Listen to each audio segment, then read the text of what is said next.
فرد واحد کے فیصلے جو ہیں وہ انسٹیٹیوشن پہ ریفلیکٹ نہیں ہونے چاہیے۔ دوسری اہم بات کہ یہاں پہ انٹر سروسز انٹیلیجنس ایک پریمیئر انٹیلیجنس ایجنسی ہے، اس کو پروفیشنل اپنا کام کرنا چاہیے، اس کو پولیٹیسائز نہیں ہونا چاہیے، اور اس کی پولیٹیسائزیشن یا ہوگی اس سے وہ ادارہ جو ہے وہ کمزور ہوگا، اور اس کا الٹیمیٹلی نقصان پاکستان کو ہی ہوگا اور پاکستان کے مفاد کو۔ لہٰذا ہماری انٹیلیجنس ایجنسیز کو صرف اور صرف اپنے پیشہ ورانہ جو ان کا رول ہے اس پہ کام کرنا چاہیے، نہ کہ کوئی سیاسی سرگرمیوں میں۔ جس طرح کہ 6 ججز نے تحریری طور پہ لکھا ہے چیف جسٹس آف پاکستان کو، اور انہوں نے سپریم جوڈیشل کاؤنسل کو لکھا، اور انہوں نے انٹیلیجنس ایجنسیز کو رول کو ہائی لائٹ کیا، اور بالخصوص ISI کے رول کو ہائی لائٹ کرتے ہوئے کہا کہ ان کے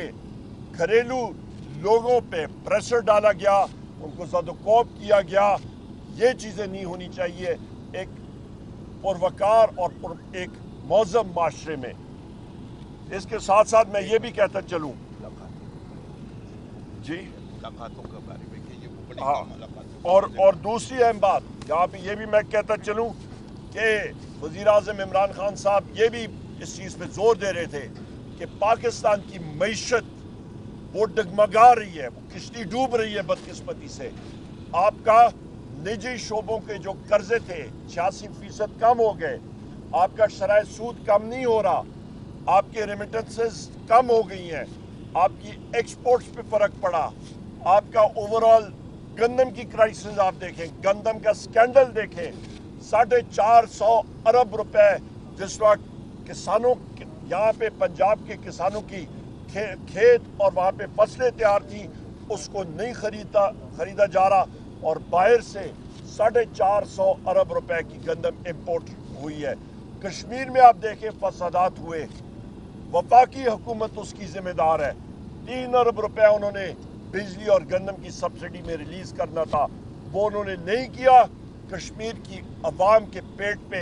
وفاقی حکومت اور شہباز شریف نے ضرب لگائی، اور اس کا خمیازہ آج پورا ملک جو ہے وہ بھگت رہا ہے۔ لوگ ہمیں کہہ رہے ہیں کہ پاکستان کی آزاد کشمیر میں دیکھیں کیا ہو رہا ہے، ہندوستان انگلیاں اٹھا کے ہمیں مطلب پوری دنیا میں جو ہے ہمیں نشانہ بنا رہا ہے۔ نقصان کس کا ہوا؟ پاکستان کا، اور کشمیر کوز کا ذمہ دار کون؟ اس وقت کی وفاقی حکومت بیساکھیوں پہ قوم 47 والی حکومت۔ اس کے ساتھ ساتھ وزیراعظم عمران خان صاحب نے یہ بھی کہا قوم کے لیے میسیج ہے کہ انشاءاللہ تعالی ہم لوگ اپنی یہ جلسوں کی تحریک یہ جاری رکھیں گے، اپنی اتحادیوں جماعتوں کے ساتھ تحریک تحفظ آئین پاکستان کے ذریعے ہمارے جلسے ہوتے رہیں گے۔ جس وقت کال وزیراعظم عمران خان صاحب نے کہا جس وقت بھی وہ دیں گے وہ ان کی ثوابدید ہے اور ان کی مرضی ہے، جب وہ دیں گے وہ اپنا ٹائم دیکھ کے اور اس کے مطابق دیں گے۔ اور آخر میں یہ کہوں کہ جو ملاقاتیں ہوتی ہیں وزیر اعظم عمران خان صاحب کے ساتھ، ہم لوگ عدالت میں بھی جائیں گے، پر یہاں پہ آپ یہ موازنہ کریں نواز شریف یا باقی یہاں پہ جو لوگ جیل میں تھے ان کی پوری دن بھر ملاقاتیں ہوتی تھیں، وزیر اعظم صاحب کے ساتھ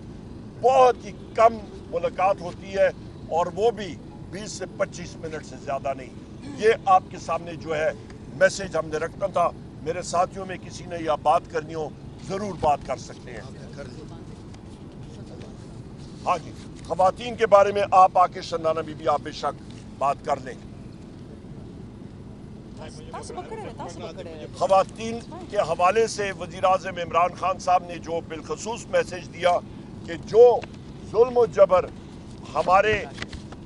یاسمین راشد صاحبہ، باقی ہماری جو یہاں پہ خواتین پابند سلاسل ہیں، عالیہ حمزہ صاحبہ ہماری بہن ہے، صنم صاحبہ، فلک جاوید صاحبہ ہماری بہن ہے، ان ساروں کے خلاف جو اس وقت ظلم و ستم ہو رہا ہے اس کو ہم لوگ کنڈیم کرتے ہیں۔ یاسمین راشد صاحبہ کینسر سروائیور ہے، آج بھی ہسپتال انہوں نے جانا تھا۔ آپ یہ بھی دیکھیں بشرا بی بی کا کوئی کسی قسم کا توشہ خانہ کے ساتھ کوئی تعلق نہیں، عدت کیس ایک بھونڈا کیس، اس کی کوئی نہ سر ہے نہ پیر ہے، اور ان کو صرف اور صرف بشرا بی بی کو پابند سلاسل رکھا ہوا ہے، کیونکہ یہ لوگوں کی خام خیالی ہے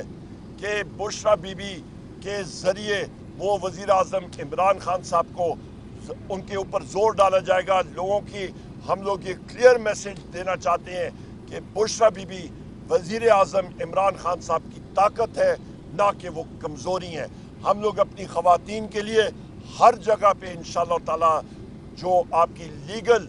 جنگ ہے، قانونی جنگ ہے، وہ لڑیں گے، اور ہماری یہ ڈیمانڈ ہے کہ ان کو فی الفور رہا کیا جائے۔ بہت شکریہ جی، thank you.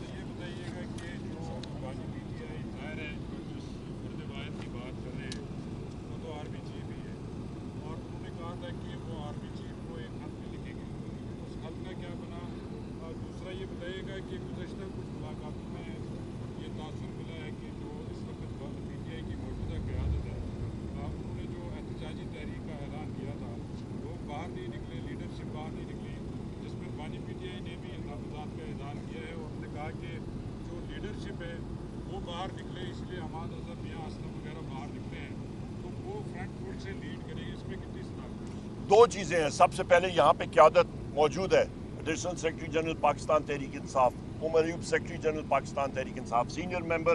Cover community member major Tahir صادق صاحب، صوبائی صدر پی ٹی آئی داؤد شاہ صاحب، شندانہ گلزار صاحبہ ہماری ایم این اے ہے، سینئر رکن ہے پاکستان تحریک انصاف کی۔ ہم لوگ سارے باہر ہیں، ہم لوگ کوئی گھروں میں نہیں بیٹھے ہوئے، پورے پاکستان کا، میں بلوچستان گیا، پشین گیا، چمن گیا، ہم لوگ مختلف جگہوں میں جا رہے ہیں، گراؤنڈ پہ جا رہے ہیں۔ یہ دوسری بات ہے کہ وہ ٹاؤٹ ہے ایک، اس کا نام ہے ڈاکٹر عثمان، جو آئی جی پنجاب ہے، جو کہ مریم نواز کے کہنے پہ اور شہباز شریف کے کہنے پہ اس نے بیونڈ اپنی لائن کو، مطلب اپنا وہ جو مینڈیٹ ہے اس سے تجاوز کرتے ہوئے وہ نہتے لوگوں پہ وہ ظلم کر رہے ہیں۔ پنجاب میں لوگوں کے گھروں میں جا کے پولیس گردی کی ہے انہوں نے، اس کو ہم لوگ کنڈیم کرتے ہیں، اس کے خلاف قانونی چارہ جوئی ہم لوگ کریں گے۔ لوگ ہمارے تیار ہیں، اور آپ دیکھتے رہیے گا انشاءاللہ تعالی ہمارا پاکستان تحریک انصاف کو ہر جگہ پہ جو ایڈمنسٹریشن ہے وہ جلسہ نہیں کرنے دیتے، کیونکہ وہ ڈرتے ہیں پاکستان تحریک انصاف سے۔ عوام ہمارے ساتھ ہے، 180 سیٹیں پاکستان تحریک انصاف نے جیتی ہیں، وہ لوگوں کی ووٹوں سے 3 کروڑ ووٹ لوگوں نے دی ہیں، باقی پارٹیاں ملا کے بھی ان کی اتنے ووٹ نہیں ہیں، اسی لیے وہ ہمیں جلسے کی اجازت نہیں دے رہے، پر انشاءاللہ ہم لوگ کریں گے۔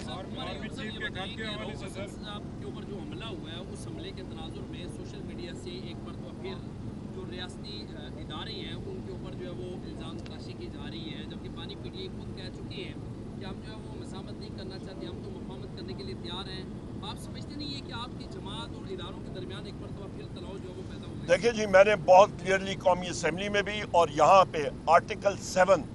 میں نے آپ کو پڑھ کے سنایا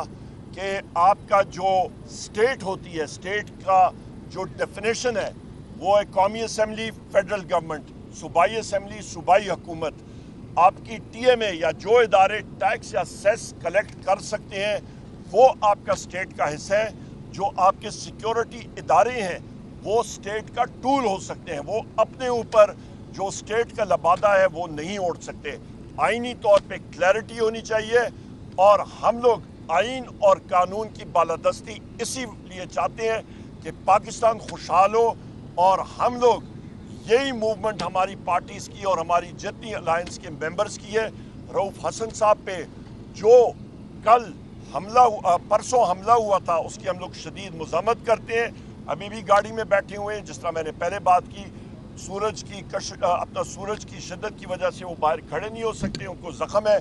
ڈاکٹرز نے کہا ہے، اس کی ہم لوگ کنڈمنیشن کرتے ہیں۔ اور دوسری اہم بات، حماد اظہر صاحب سینٹرل آفس میں آئے تو پوری اسلام آباد کی پولیس نے دھاوا بولا، وہاں پہ اقوام متحدہ کا ایک وفد بھی بیٹھا تھا، الیکشنز کے حوالے سے ان کی میٹنگ ہو رہی تھی، اور انہوں نے وہ آنکھوں دیکھا حال دیکھا۔ اقوام متحدہ کے اس وفد کی تلاشی بھی پولیس نے لی، تو ہمیں کوئی بات کرنے کی ضرورت نہیں۔ انہوں نے وہ سب کے سب چیزیں جو زیادتی پاکستان تحریک انصاف کے ساتھ ہو رہی ہیں، جو کہ عدم استحکام ہے، جو لاقانونیت ہے، انہوں نے سب کا سب اپنی رپورٹ میں تحریری طور پہ لکھ دیا ہے۔ اور یہ چیز بھی میں کہتا چلوں کہ اسلام آباد پولیس کے پاس